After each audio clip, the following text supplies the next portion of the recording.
क्या ईरान का game over होने वाला है? क्या मिडिल ईस्ट के नक्शे से एक बहुत बड़ी ताकत हमेशा के लिए मिटने वाली है? दुनिया की सबसे बड़ी सुपर पावर यानी अमेरिका ने अपनी उंगली ट्रिगर पर रख दी है।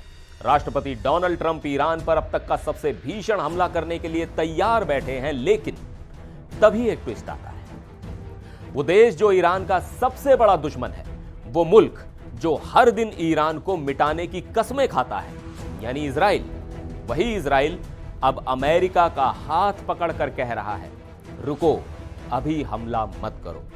आखिर क्यों? जिस ईरान को बर्बाद होते देखने का इजराइल का सपना है, उसे बचाने के लिए वो अमेरिका को क्यों रोक रहा है? और क्या ईरान के अंदर चल रहे खूनी खेल में वहां की सरकार अब अपनी ही जनता से हारने वाली है? नमस्कार, मैं हूं सिद्धार्थ प्रकाश। आज बात होगी उस खबर की जिसने पूरी दुनिया को सस्पेंस में डाल दिया है। ईरान सुलग रहा है, अमेरिका तैयार है, लेकिन इजराइल और अरब देशों ने एक ऐसा दांव चला है जिसने युद्ध की पूरी स्क्रिप्ट ही बदल दी है। कहते हैं दुश्मन को तब मत मारो जब वो खड़ा हो, उसे तब मारो जब वो अपनी ही मौत मर रहा हो। शायद यही रणनीति इस वक्त इजराइल और अरब देश अपना रहे हैं। एनबीसी न्यूज की एक बेहद सनसनीखेज रिपोर्ट आई है। इसके मुताबिक इजराइल और कई अरब देशों के बड़े अधिकारियों ने चुपचाप, जी हां, सीक्रेटली ट्रंप प्रशासन से संपर्क किया है। इनका मैसेज एकदम साफ है, ईरान पर अभी मिलिट्री स्ट्राइक मत कीजिए। सुनने में यह बात हजम नहीं होती है ना? इजराइल तो हमेशा से चाहता था कि अमेरिका ईरान के परमाणु ठिकानों को उड़ा दे, तो अब ये यू टर्न क्यों? दरअसल इसके पीछे एक बहुत गहरी और खतरनाक सोच है।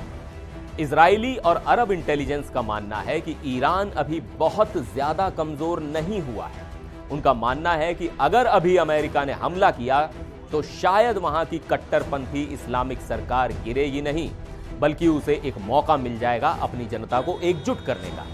इजराइल चाहता है कि ईरान के रेजीम यानी वहां की सत्ता को और ज्यादा स्ट्रेच होने दिया जाए, उसे इतना कमजोर होने दो कि जब अमेरिका का एक भी वार पड़े तो पूरा का पूरा सिस्टम ताश के पत्तों की तरह बिखर जाए। यानी इजराइल हमला तो चाहता है, लेकिन वो चाहता है कि ये आखिरी और निर्णायक हमला हो, जिससे सीधे तख्ता पलट हो जाए।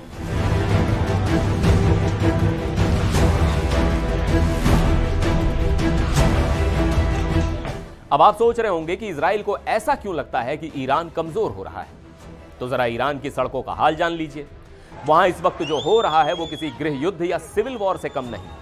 अमेरिका आधारित human rights activist news agency की रिपोर्ट रोंगटे खड़े करने वाली है। ईरान के सभी 31 प्रांतों में, जी हां, पूरे देश में लोग सड़कों पर हैं। पिछले 2 हफ्तों से चल रहे प्रदर्शनों में अब तक कम से कम 2571 लोग मारे जा चुके हैं। आप अंदाजा लगाइए, 2500 से ज्यादा लाशें और 18,000 से ज्यादा लोगों को गिरफ्तार किया गया है। और सुनिए, इजराइल की खुफिया एजेंसी मोसाद का मानना है कि मरने वालों का असली आंकड़ा इससे 2 गुना ज्यादा हो सकता है। ईरान की सरकार ने इंटरनेट बंद कर रखा है ताकि दुनिया को इस कत्लेआम का पता न चले, लेकिन ट्रंप ने साफ कर दिया है कि उन्हें सब पता है। ट्रंप ने तो यहां तक कह दिया है कि मुझे कोई सही नंबर नहीं बता पा रहा, लेकिन मरने वालों की तादाद बहुत बड़ी है। इस पूरे मामले में अमेरिकी राष्ट्रपति डोनाल्ड ट्रंप का रोल सबसे एग्रेसिव है।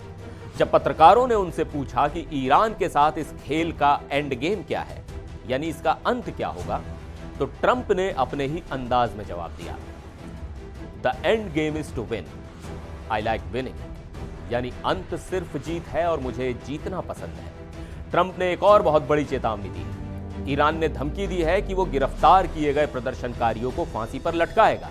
उन पर खुदा के खिलाफ जंग छेड़ने का आरोप लगाया गया है।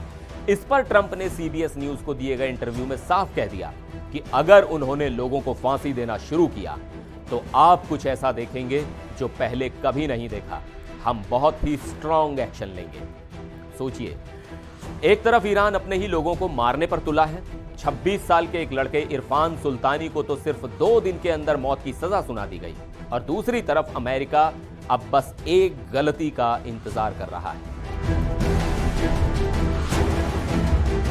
अब इस कहानी के दूसरे पहलू पर आते हैं। अरब देश, सऊदी अरब, ओमान और कतर, ये देश भी चाहते हैं कि ईरान कमजोर हो, लेकिन ये अमेरिका के हमले से डर भी रहे हैं।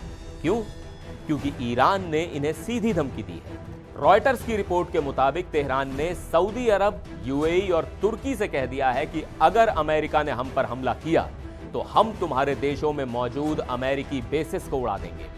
यही वजह है कि सऊदी अरब और बाकी खाड़ी देश अमेरिका से कह रहे हैं कि प्लीज अभी रुक जाइए। वॉल स्ट्रीट जर्नल की रिपोर्ट बताती है कि सऊदी अरब ने तो ईरान को भरोसा भी दिलाया है कि वो अमेरिका को अपनी हवाई सीमा इस्तेमाल करने नहीं देगा, क्योंकि उन्हें डर है कि अगर जंग छिड़ी तो उनके यहां भी विद्रोह हो सकता है। और सबसे बड़ी बात, पूरी दुनिया का ऑयल मार्केट क्रैश हो सकता है। तेल की कीमतें आसमान छूने लगेंगी और खाड़ी के देशों की इकोनॉमी खतरे में पड़ जाएगी।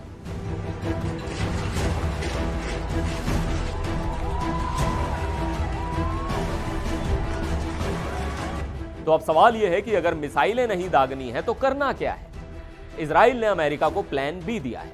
इसे आप धीमा जहर कह सकते हैं। इजरायली अधिकारियों ने अमेरिकी नेताओं को सुझाव दिया है कि जब तक मिलिट्री स्ट्राइक का सही समय नहीं आता तब तक ईरान को अंदर से खोखला करो। कैसे? इजराइल ने सुझाव दिया है, ईरान के लोगों की मदद करो ताकि वो इंटरनेट शटडाउन को तोड़ सकें और दुनिया से जुड़ सकें।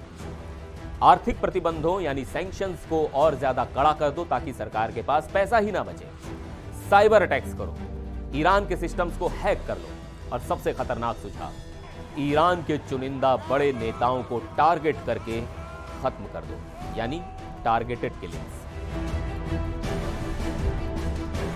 इजराइल का मानना है कि इन तरीकों से ईरान की सरकार और ज्यादा पागल हो जाएगी और ज्यादा गलतियां करेगी, और फिर जब हमला होगा तो उसे कोई नहीं बचा पाएगा।